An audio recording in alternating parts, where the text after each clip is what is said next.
পরিস্থিতি খুব একটা ভালো না, বিএনপির জন্য খুব একটা সুখকর না। আমরা চেয়েছিলাম বিএনপি ক্ষমতায় আসুক, তারা সেই মাঠ নিজেরা নিজেদের চাঁদাবাজি, দখলবাজি, মানুষের উপরে অত্যাচার, মামলা বাণিজ্য এসব করে করে তারপরে তারা এই ভোট নষ্ট করেছে। নীরব বিপ্লব ঘটে যাবে এই দেশের ভোটের মাঠে। শুধু একটা কথা বলে রাখলাম, এই দেশের বহু আপনাদের অনেক বিশেষজ্ঞরা আছে না, যারা এখন জামাতকে 25টা আসন দিচ্ছে আর বিএনপি 350 আসন পাবে, এরকম জরিপ টরিপ হচ্ছে না। এই জরিপ আমরা ডাকসু নির্বাচনের সময় দেখেছি। ওই ডাকসু নির্বাচনের আগে দিয়ে আমরা বলেছিলাম যেটা, সেটাই হয়েছে, সামনেও সেটাই হবে। আমরা চাই ভাই, খুব বেশি গ্যাঞ্জাম লাগাইতে চাই না, কোনো কারোর পক্ষে একদম সরাসরি অংশ নিতে চাই না, কিন্তু আমরা কিন্তু ভাই ধান্দাবাজি করার জন্য এই 6 বছর এইভাবে একদম নিজের পরিবার, নিজের জীবন বিপন্ন করে তারপর আওয়ামী লীগের বিরুদ্ধে কথা বলি নাই।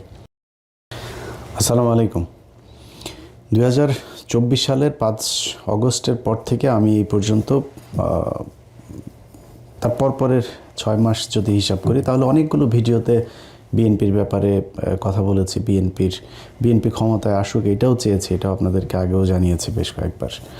তো তার প্রেক্ষিতে আমরা মনে করেছিলাম যে বিএনপি ক্ষমতায় আসবে এবং একটা ভালো শাসন ব্যবস্থা এই দেশের মানুষকে উপহার দেবে, এটা আমার প্রচণ্ড বিশ্বাস ছিল। কিন্তু দিনকে দিন যে পরিস্থিতি, বিভিন্ন ইস্যুতে, শুধু একটা কোনো বিশেষ ইস্যু না, ধরেন চুপ্পুকে সরানো, এই সবশেষ হ্যাঁ ভোট না ভোটের ভেতরেও বিএনপি না ভোটের পক্ষে অবস্থান নিল। সবশেষ মির্জা আব্বাসকে জিজ্ঞেস করলো একজন সাংবাদিক যে আপনি হ্যাঁ ভোট এবং না ভোট এটার কার পক্ষে অবস্থান নিচ্ছেন।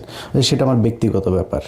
মানে এটা আপনার ব্যক্তিগত ব্যাপার না তো, আপনি তো ভোটারদের কাছে ভোটও চাচ্ছেন, আপনি ধানের শীষ কাকে ভোট দেবেন বা ধানের শীষের পক্ষে চাচ্ছেন কি চাচ্ছেন না, আপনাকে এটা প্রশ্ন করলে কি আপনি এটা বলতেন? তখন তো বলতেন যে না, অবশ্যই ধানের শীষের ভোট চাই। তাহলে হ্যাঁ ভোট না ভোটের ক্ষেত্রে ওনাদের কথা হচ্ছে যে আমরা, এটা আমার ব্যক্তিগত ব্যাপার, এটা বলা যাবে না। তার মানে উনি হ্যাঁ ভোটের পক্ষে নাই। কোনটার পক্ষে সেটা আমরা এখনও জানি না। কিছু কিছু ক্ষেত্রে তো প্রকাশ্যে চলে এসেছে যে বিএনপি কাদের পক্ষে চাচ্ছে। ওনারা না ভোটের পক্ষে ক্যাম্পেইনও করেছেন। হাদির মৃত্যুর পরে বিএনপির লোকজন, বিএনপির যারা ফেসবুকের বিভিন্ন ইয়েতে আছে, ওদের সোশ্যাল মিডিয়াগুলোতে, তাদের অনেককে দেখেছি হাদিকে নিয়ে তারা বাজে কথাবার্তা বলেছে। তো এইভাবে একটার পর একটা যতগুলো ঘটনাতে আমরা দেখেছি, সবশেষ যদি আপনি মির্জা ফখরুলের কিছু বক্তব্য যদি শোনেন, যে আওয়ামী লীগকে সরাসরি লাইসেন্স দিয়ে তারপরে বাংলাদেশের রাজনীতির মাঠে নামিয়ে দিয়েছেন তারা। যত মামলা আছে আওয়ামী লীগের বিরুদ্ধে আমরা সমস্ত মামলাগুলো তুলে নেব।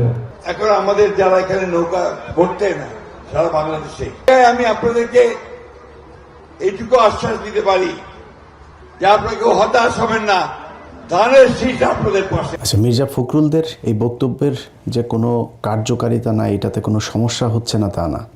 দেখেন, একটা জিনিস মনে রেখেন, বিএনপির কিছু মানুষ আওয়ামী লীগের সাথে আতাত করে গত 15 বছরও চলেছে। এই মির্জা আব্বাসের কথাই যদি বলেন, মির্জা আব্বাসের ঢাকা ব্যাংকের কোনো সমস্যা হয় নাই, মির্জা ফখরুলের কোনো সমস্যা হয়নি। মির্জা ফখরুল হসপিটালে গিয়ে এক অবরোধ ডাকার পরে তিনি হসপিটালে গিয়ে বিএনপির এক বড় নেতা, নাম বলতে চাই না, সেই বড় নেতাকে তিনি বলেছেন যে খালেদা জিয়ার কথা বলতে গিয়ে যে মহিলার পাগল হয়ে গিয়েছে, এখন তো ওনার কী দরকার ছিল অবরোধ ডাকার। এই মির্জা ফখরুল ওনাদের জেলখানায় যখন নেওয়া হতো, জেলখানায় নেওয়ার পর থেকে সোনারগাঁ হোটেলে নিয়েও রাখা হয়েছে রাতের বেলা, এগুলো আমরা শুনেছি। সো তাদের কোনো সমস্যা হয়নি। সমস্যা বিএনপির সাধারণ কর্মী, যারা ভারতকে ঘৃণা করে, যারা বাংলাদেশের সার্বভৌমত্বে বিশ্বাস করে, যারা অন্যের চুরি করে আনা জাতীয় সঙ্গীত গাইতে চায় না, যারা এই দেশে ভারতের যে আধিপত্যবাদ এটাতে বিশ্বাস করে না, এটার বিরুদ্ধে কথা বলে, তাদের সবারই সমস্যা হয়েছে, এখনও সমস্যা হচ্ছে। ভবিষ্যতেও যদি আবার ফের আওয়ামী লীগ রিটার্ন করে, সেই ক্ষেত্রে তাদেরই সমস্যা হবে। যেই কারণে তাদের মূল যেই লোকজন আছে, এদের কথাতেই যে বিএনপির সব কিছু হয় তা না, কিন্তু এটার কিছু ব্যাপার আছে। এগুলো যখন বিএনপি দলীয়ভাবে সব জায়গায় একইভাবে কথা বলতে থাকবে, তখন আওয়ামী লীগের লোকজন যারা এতদিন ধরে গা ঢাকা দিয়েছিল, পালিয়েছিল, একটু আতঙ্কে থাকতো, ইতস্তত বোধ করতো, ভয় পেত প্রকাশ্যে আসতে, সেই মানুষগুলো কিন্তু এখন আবার নতুন করে মাঠে আসতে শুরু করেছে। এবং একটা জিনিস মাথায় রেখেন, এই আওয়ামী লীগ তাদের বন্ধু বিএনপিও না, জামাতও না, এনসিপিও না, এই দেশের সাধারণ মানুষও না। তো তাদের শত্রু কিন্তু সবাই। তারা কেউ জামাতের সাথে মিলেছে, কেউ বিএনপির সাথে মিলেছে, যার সাথে মিলেও তাদের উদ্দেশ্য কিন্তু একটাই, জামাতের সাথে থেকে বিএনপিকে পেটাবে, বিএনপির সাথে থেকে জামাতকে পেটাবে, বিএনপির সাথে থেকে এনসিপিকে পেটাবে। এগুলো হচ্ছে তাদের মূল টার্গেট এবং সেটাই হচ্ছে। আমি বিশ্বাস করি গত কালকের যে ঘটনা, রেজাউল করিম যিনি মারা গেলেন শেরপুরে, এই ব্যক্তিকে যেভাবে ইট মাথায় নিয়ে উপরে তুলে তারপরে তাকে যেভাবে পেটানো হলো, কোপানো হলো, এটা বিএনপি করে, বিএনপির লোকজনের কাজ এটা না। বিএনপি জীবনও এত হিংস্র হইতে পারে। নিজের চোখের সামনে দেখা হরতাল তো দেখে এসছে। বিএনপির লোকজন গিয়ে বাসের থেকে আগে মানুষ নামায়, তারপরে মানে ওদের পেছনে যে কোনো সময় পুলিশ আসতে পারে, আওয়ামী লীগের লোকজন আসতে পারে, কিন্তু বাসের থেকে আগে যাত্রীগুলো নামায় তারপরে বাসে আগুন দিয়েছে। এটা বিএনপির আগুন দেয়া। আর আওয়ামী লীগের আগুন দেওয়া কোনটা? মানুষকে বাসের ভেতরে রেখে গান পাউডার দিয়ে মারা। এটা সেই আজকে থেকে না, সেই 1996-এর আগে থেকে তারা এগুলো শুরু করেছে। এখনও তারা এগুলো সারা জীবন তারা এগুলোই করবে। প্রতিটা এলাকায় আপনি আওয়ামী লীগের লোকজনগুলোকে আলাদা বাছাই করতে পারবেন খুব ইজিলি। সবচাইতে খারাপ, জঘন্য, হিংস্র এগুলো হচ্ছে আওয়ামী লীগ করে। সো সেই মানুষগুলোকে আপনারা দলে নিয়েছেন। নেওয়ার কারণে কি হলো? এই যে রেজাউল করিমের যে ঘটনাটা ঘটলো, এটা সেটার একটা প্রেক্ষিত। আমি এটার বাইরে কোনো কিছু মনে করি না।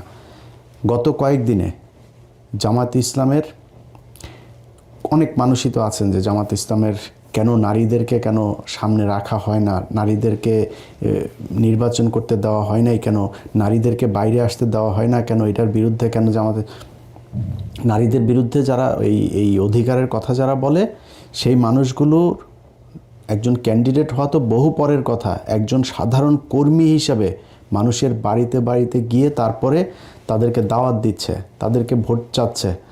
এইটার জন্য তাদের শরীর থেকে ওড়না খুলে ফেলা হয়েছে, হিজাব খুলে ফেলা হয়েছে, তারপরে পেটে লাথি মারা হয়েছে। এই পর্যন্ত 2টা ভিডিও আমার চোখে পড়েছে। আমি বলতে চাচ্ছি, আমার বিএনপির নেতৃবৃন্দ ওই জামাতের মেয়েদের ছায়া খুঁজে দেবে বলে দিলাম।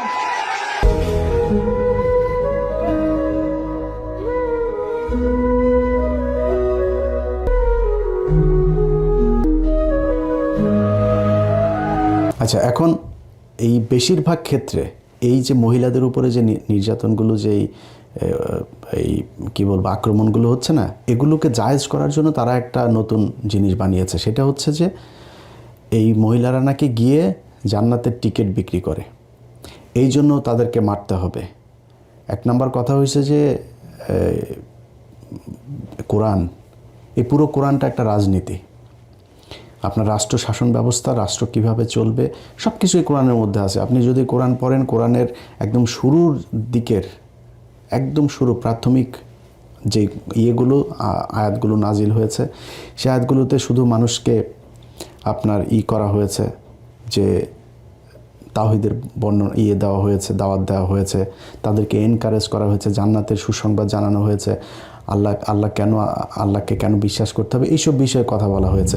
ঠিক মদিনায় হিজরতের পরপর থেকেই কোরআনের যে আয়াতগুলো নাজিল হয়েছে, তার সবই আপনি আপনার স্ত্রীর সাথে কি ব্যবহার করবেন, আপনার পরিবারের, আপনার ছেলে সন্তানের জন্য কতটুকু সম্পত্তি ভাগ হবে, আপনার মেয়ের জন্য কতটুকু ভাগ হবে, আপনি কার কার সাথে বিয়ে করতে পারবেন, সমাজে সুদ খাওয়া যাবে কি না, অর্থনৈতিক ব্যবস্থা কি হবে, কার প্রতি কি, কার কতটুকু হক, সব কিছু এগুলো নিয়ে আলোচনা।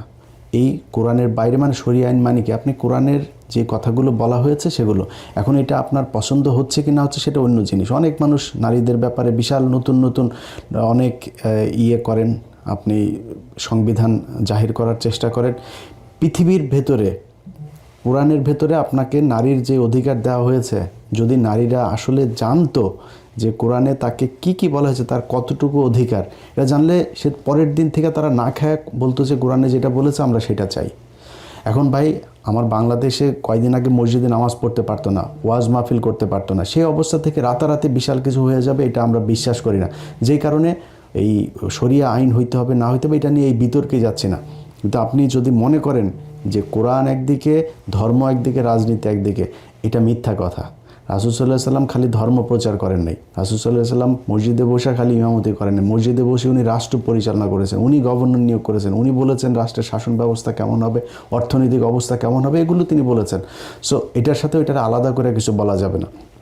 এখন আপনি কারে ভোট দিবেন, কারে শাসন ক্ষমতায় বসাইলে আপনি সেই আগের মতো সেরকম নারীদেরকে রাসূল সাল্লাল্লাহু বলে গিয়েছিলেন না যে মক্কা থেকে একজন নারী, একটু ভুল হইতে পারে সংশোধন করেন, একজন নারী মক্কা থেকে সিরিয়াতে যাবে, তার ভেতরে গভীর রাতে সে সিরিয়াতে যাবে, তার ভেতরে একমাত্র আল্লাহর ভয় ছাড়া পৃথিবীর কোনো ভয় থাকবে না।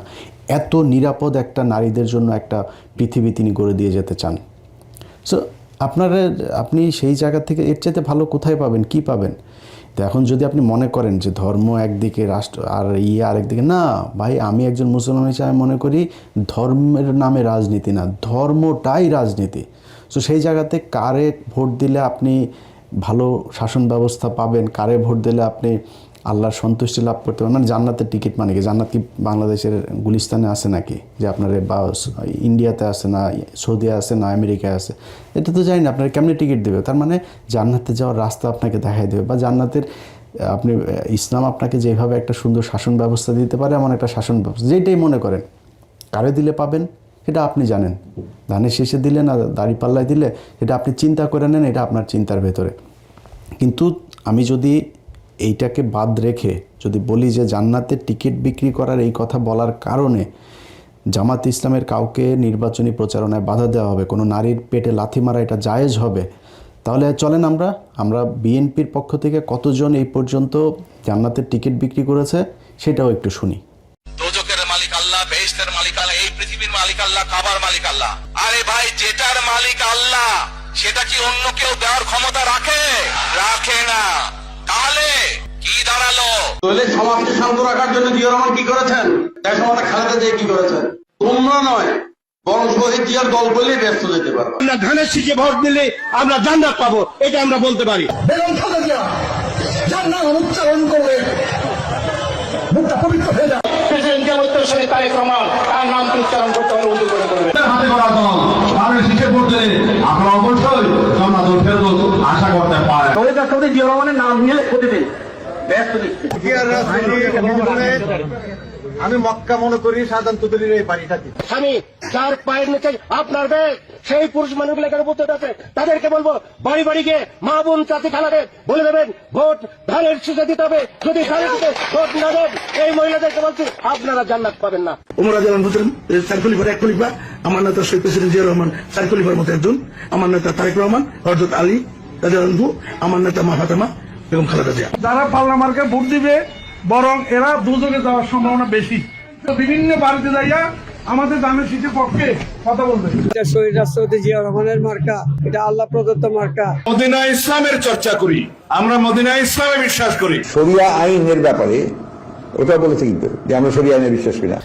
আচ্ছা, এগুলি এই যে জান্নাতের টিকিট বিক্রি করে তারপরে অনেক কথাবার্তা তারা বলেছে, এইভাবে করেও তাদের যখন কিনা দেখলো যে না হচ্ছে না, তো দিন দিন অবস্থা ভয়ঙ্কর দিকে যাচ্ছে, তখন তারা শুরু করলো কি আপনার নতুন করে মানুষের হাতে পায়ে ধরে কান্নাকাটি শুরু করলো। কোথাও যায় আপনার পায়ে ধরে, কোথাও কান্নাকাটি করে, এইগুলো করে মানুষের কাছে ভোট চাওয়া শুরু করলো।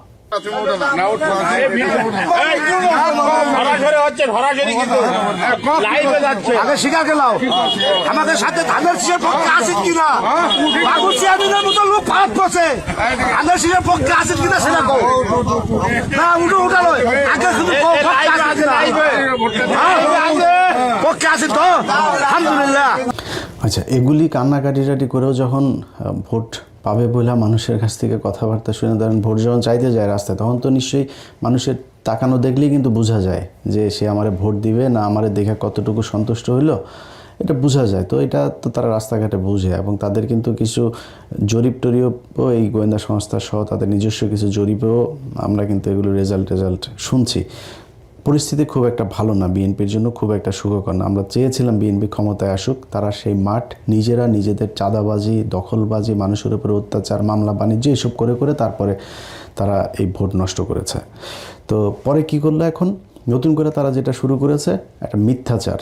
সেই আওয়ামী লীগ যেই স্টাইলে আপনার রাজনীতি করত, প্রতিটা জায়গায় বিএনপি তাদের এই আওয়ামী লীগের অবস্থানটা নিয়ে আমরা এই কালকে আপনারা দেখেছেন যে এক জায়গায় বলছে যে জামাতের একজন নেতা তিনি টাকা দিতে গিয়েছেন, তাকে সহই ভিডিও করা হয়েছে, টাকা দিতে গিয়েছেন ভদ্রলোক, এই লোকটা আসলে ওইখানে দেখলো সব এদের লোকজন ওইখানে তারা একটা বিপদে ফেলার জন্য করছে, সে চুপচাপ করে চলে আসছে। পেছনে থেকে অনেকগুলো লোক একসাথে এইভাবে টাকা বের করে দেখাচ্ছে যে এই যে তারা হচ্ছে গিয়ে টাকা দিতে যাচ্ছিল, তারা টাকা নেয়নি। তো আমি ভিডিওটা প্রথম দেখাই না, আমি একটু অবাক হলাম যে বাংলাদেশে এত ভালো মানুষ হয়ে গিয়েছে যে তাদেরকে টাকা দিচ্ছে আর সবাই এসে সেই টাকা নিয়ে এসে এরপরে আর সবগুলো মানুষ একই সাথে, ধরেন জামাত যদি কাউকে টাকা দেয় গোপনে গোপনে গিয়ে ঘরে ঘরে গিয়ে আর টাকা দেবে হচ্ছে রাতের বেলা, যেটা আমাদের দেশে আমরা বিভিন্ন সময় দেখেছি। এই টাকা দেওয়ার রাজনীতি তো বহুদিন ধরে চলছে। তারা ঘরে রাতে গিয়ে টাকা দিয়ে আসবে, দিনের বেলায় টাকা দিচ্ছে আর সব মানুষকে একসাথ করে তারপরে তারা এইভাবে টাকা দিচ্ছে। অবাক হইলাম। পরে জানা গেল কি ওইখানে ইউনিয়ন যুব দলের নেতা একজন আর স্বেচ্ছাসেবক দলের নেতা একজন, এই দুইজন সেখানে থেকে এই ওদের নিজেদের, এবং সেখানে তারা যে তাদের হাতে টাকা দিচ্ছে সেটাও আবার এই ভিডিওতে দেখা গেছে। যে টাকা দিচ্ছে সে হলো ইউনিয়ন যুব দলের একজন নেতা, সে টাকা দিয়ে তারপরে এই জামাতের লোকটা এসছে ওদের এলাকাতে, যেখানে ধরেন বিএনপির ভোট আছে একটু বেশি ওদের এলাকার ভেতরে, সেখানে তারা এইভাবে পেয়েছে, পেয়ে তারপরে এইভাবে নাজেহাল করলো। সে ভিডিওটা আপনারা দেখেছেন। আচ্ছা, এরপরে মেহেরপুরে জামাতের এক নেতা, তো ওইখানে বাংলা এডিশনের আবার জেলা প্রতিনিধি ছিল, সে ওই ইভেন্ট ম্যানেজমেন্ট এইসবের কাজ টাজ করে। এখন এদেরকে গাড়ির ভেতরে ধরলো, ধরে তারপরে বানাইলো কি বিএনপির কিছু এই সাংবাদিক আছে, এগুলো নিয়ে প্রথম আলো এগুলোর সব নিয়ে তারপরে তারা বানাইলো এরা হচ্ছে গিয়ে দেশীয় অস্ত্রশস্ত্র নিয়ে যাচ্ছিল বিএনপি ক্যান্ডিডেটের সাথে। তো সেগুলো তো দেখা গেল কি অকি টকি আছে, তারপরে প্লাস ওই তারপরে আরও মানে ইভেন্ট ম্যানেজমেন্টের কাজে যা ব্যবহার হয় এই জিনিসগুলো সেখানে আপনার দেখা গেল স্ক্রু ড্রাইভার এই জিনিসগুলো, সেখানে কোনো দা নাই, কোনো বটি নাই, কোনো কিছু নাই, কোনো পিস্তল নাই, কোনো কিছু নাই।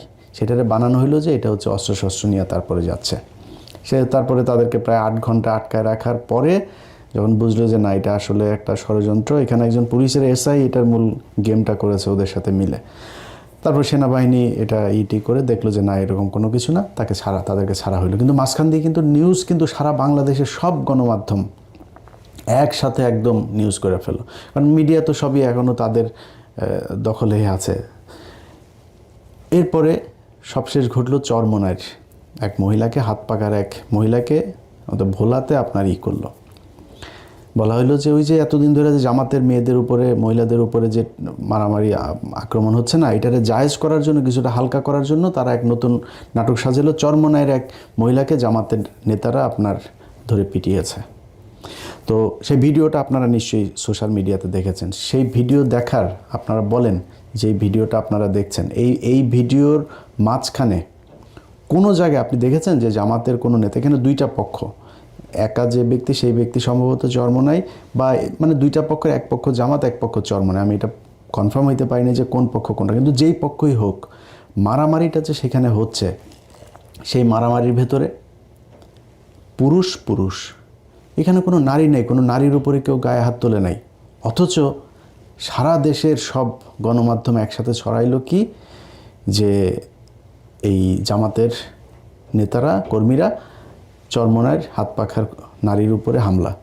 ভাই আপনি তো ভিডিও দিচ্ছেন, আপনি নিউজে যে ভিডিওটা দিচ্ছেন সেইখানেই তো আপনি দেখছেন যে এটা যে কোনো নারীর উপরে হামলা হয় নাই, অথচ সেটা করলেন। কিন্তু জামাত ইসলামের যে নারীদের পেটে লাথি মারা হইলো, বুরকাকে টেনে খুলে ফেলা হইলো, তাদেরকে কিন্তু এই নিউজ কিন্তু বাংলাদেশের গণমাধ্যম করে নাই, এটা নিয়ে কোনো আলাপ আলোচনাও নাই। আপনার সাদ্দামের আপনার এই যে বাগেরহাটে জেলখানায় নিয়ে যাওয়া হলো, সেখানে পরে জানলাম সাদ্দামের যেই স্ত্রীকে বলছে যে স্বামীর শোকে স্বামীকে বের করতে না পেরে তারপরে তিনি বাচ্চাকে নিয়ে মারা গিয়েছেন, আসলে কারা মেরেছে সেটা একটা বড় প্রশ্ন। আরেকটা প্রশ্ন হচ্ছে যে সাদ্দাম বহু আগে থেকেই দুশ্চরিত্র, এবং এই স্ত্রীর সাথে তার সম্পর্ক খুব খারাপ ছিল, তার পরিবারের সম্পর্ক খুব খারাপ ছিল। আর তার আগের যে স্ত্রীরা ছিল তার সম্ভবত এই জাতীয় পার্টির এক নেতার মেয়েও তার স্ত্রী ছিল অনেক আগে, তারপরে আরও তার এমনি গার্লফ্রেন্ড এগুলো নিয়ে তার এলাকায় তার বিরুদ্ধে হত্যা মামলা আছে। এই আওয়ামী লীগের সময়ে সে মানুষকে হত্যা করেছে। সেই লোকের মহিলার ওই অর্থাৎ পরিবার, এই সাদ্দামের পরিবার, ছাত্রলীগের যে নেতা, তার পরিবারই তার বউকে ঘরে জায়গা দিতে চায় নাই। নানান সমস্যা চলছিল, সেগুলো নিয়ে সে মানে পারিবারিক কলহে সে মারা গেল। তারপরে হলো গিয়া তার লাশ আনতে দেয় নাই, তার এই প্যারোলে মুক্তি দেয়নি। প্যারোলে মুক্তির আপনি সময় মতো আবেদন না করলে আপনারা মুক্তি দেবে কেমনে? আপনারা যদি দেখাইতেই না চাইতো, আপনাকে নিয়ে এসে আনার চাইতে আপনার কাছে জেলখানায় নিয়ে গিয়েছে। সরকারের যদি আন্তরিকতা না থাকতো তাহলে আপনারা জেলখানায়, হাসিনার মতো অমানুষ হইলে আপনারা মানুষের লাশ দেন নাই, আপনারা জেলখানায় নিয়ে গিয়েছে আপনার স্বামী স্ত্রীকে। এই বাংলাদেশে বহু মানুষ তার স্ত্রী, সন্তান, অনেকের বাবা, তাদেরকে শেষ দেখায়। ইলিয়াস আলী তার স্ত্রী দেখতে পেরেছে নাকি না? সবশেষ লাশ দেখতে পেরেছে? আপনারা তো জেলখানায় নিয়ে লাশ দেখানো হয়েছে। সেইটার এক বিশাল আওয়াজ তুলে তারপরে তার জামিন দেওয়া হলো। এখন জামিন দেওয়ার পরে সে তো কালকে মানুষ মারবে, ওর তো পেশাদার খুনি সে, তার আপনি ঠেকাবেন কিভাবে? এগুলো করা হচ্ছে।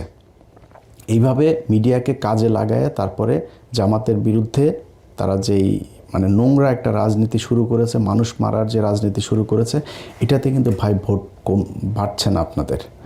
আমি একটা জিনিস বললাম, নির্বাচনের এই আগের দিন থেকে 2024 সালের 5ই আগস্ট পর্যন্ত আপনি প্রতিদিন যদি মাপেন, প্রতিটা সেকেন্ডে বিএনপি ক্ষতিগ্রস্ত হয়েছে। প্রতি সেকেন্ডে নিজেরা নিজেদেরকে ক্ষতিগ্রস্ত করেছে। চাঁদাবাজি, ধান্দাবাজি, খুন, মামলা বাণিজ্য থেকে শুরু করে যা যা আছে, আপনি এলাকার কোনো মানুষ যারা সরাসরি রাজনীতির সাথে জড়িত না, এখন সোশ্যাল মিডিয়া অনেক ভিডিওতে দেখা যায় যে এক জায়গায় গিয়েছে, এই নাসিরউদ্দিন পাটোয়ারি এক জায়গায় গিয়েছে, আর মহিলারা বলছে হ্যাঁ আমরা সবাই ধানের শীষ। ভাই আপনি তো ধানের শীষ, এটা তো আমরা জানি, বাট একজন গৃহকর্মী যে কিনা সাধারণ ভোটার আপনার ওইখানে, তার ঘরে যায় তারপর শুনে আসেন যে আপনার মির্জা আব্বাসকে কতটুকু পছন্দ করে। আপনাদের মির্জা আব্বাস বলছে যে তিনি হইল গিয়া এই এলাকার বহু পরিচিত লোক, আর নাসিরউদ্দিন পাটোয়ারি এখানে উড়ে এসে জুড়ে বসেছেন। ভাই আপনি বহু পরিচিত লোক দেখেই তো আপনি ভোট পাবেন না, কারণ আপনি 2001 থেকে 2006 এমপি ছিলেন। আমরা দেখেছি ওই মালিবাগের লোক, মৌচাকের লোক, খিলগাঁয়ের লোক, শান্তিবাগের লোক, রাজারবাগের লোক সবাই দেখেছে যে আপনি কি পরিমাণে চাঁদাবাজি করেন। আপনার লোক এখনও চাঁদাবাজি করছে, এটা মানুষ দেখছে, এই জন্য আপনি ভোট পাবেন না। নীরব বিপ্লব ঘটে যাবে এই দেশের ভোটের মাঠে। শুধু একটা কথা বলে রাখলাম, এই দেশের বহু আপনাদের অনেক বিশেষজ্ঞরা আছে না, যারা এখন জামাতকে 25টা আসন দিচ্ছে আর বিএনপি 350 আসন পাবে, এরকম জরিপ টরিপ হচ্ছে না? এই জরিপ আমরা ডাকসু নির্বাচনের সময় দেখেছি। ওই ডাকসু নির্বাচনের আগে দিয়ে আমরা বলেছিলাম যেটা, সেটাই হয়েছে, সামনেও সেটাই হবে। আমরা চাই ভাই, খুব বেশি গ্যাঞ্জাম লাগাইতে চাই না, কোনো কারোর পক্ষে একদম সরাসরি অংশ নিতে চাই না, কিন্তু আমরা কিন্তু ভাই ধান্দাবাজি করার জন্য এই 6 বছর এইভাবে একদম নিজের পরিবার, নিজের জীবন বিপন্ন করে তারপর আওয়ামী লীগের বিরুদ্ধে কথা বলি নাই। আমার কটা টাকা পয়সা দিয়ে তারপরে কারোর পক্ষে বলাবেন যেটা অনৈতিক কথা, অবিচার, সেটার পক্ষে কথা বলা, এটা আমারে দেওয়া হবে না। সো আপনারা বাধ্য করছেন এগুলো নিয়ে কথা বলাইতে, আলোচনায় আসতে, এটাতে কিন্তু আপনাদের ভোট নষ্ট হচ্ছে। সো সাবধান হয়ে যান। যদি সাবধান না হন, সেক্ষেত্রে 12 তারিখ আসতে আসতে যেভাবে গ্র্যাজুয়ালি আপনারা ডাউনে গিয়েছেন না, আস্তে আস্তে যাইতে থাকবেন, যায় দেখবেন যে পরিস্থিতি খুবই ভয়ঙ্কর। সেইখান থেকে বের হয়ে আসতে পারবেন কিনা, বাংলাদেশের মানুষ কিন্তু এখন কথা বলতে পারে। বাংলাদেশের মানুষ যা দরকার সেটা তার মুখ থেকে সে বলে আদায় করার মতো সেই ক্ষমতা, সেই সাহস কিন্তু তার এখন আছে। আগের এই হাসিনার সময় না, 2018 সাল আর 24 সালের নির্বাচনের মতো এই দেশে আরেকটা নির্বাচন করতে পারবেন না। আপনি নির্বাচনে ভোট পাবেন, ভোটার আপনাকে ভোট দেবে, দেওয়ার জন্য যা যা করা দরকার সেটা করেন। এইসব মিথ্যা কথাবার্তা, প্রোপাগান্ডা ছড়ায় মানুষকে নাটক টাটক করে, এগুলো করে জিততে পারবেন না।